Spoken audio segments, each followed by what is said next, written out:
Hello everyone, and welcome to Power Pages Tips. My name is Nicholas Hayduk, and this is tip number 325. I have an existing account checkbox.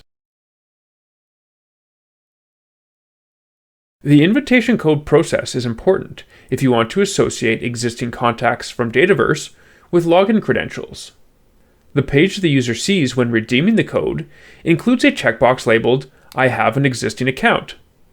Since invitation codes are typically used for getting people to create new accounts, this checkbox can be confusing. In this tip, I'll look at what it's for and how to hide it if you don't need it. Before we dive into the details, don't forget to subscribe to the Engineered Code YouTube channel for our weekly tips, monthly community calls, and lots of other Power Pages and Power Platform content. While invitation codes are typically used to associate login credentials with existing contacts, you can also use them to assign web roles to existing users.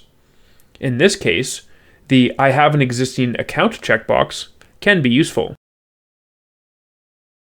The checkbox controls where the user goes after clicking the register button. If checked, they go to the sign-in page. If not checked, they go to the registration page. However, if your portal is configured using a single external identity provider, like Entra External ID, the choice is irrelevant, as they'll end up at the sign-in page of the external identity provider either way. In my experience, this checkbox is rarely relevant, so in most cases, it's better just to hide it to avoid confusion.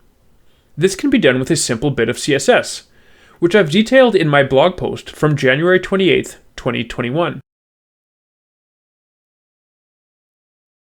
Thanks for watching, and I hope you found the Power Pages tip number 325 on I have an existing account checkbox useful.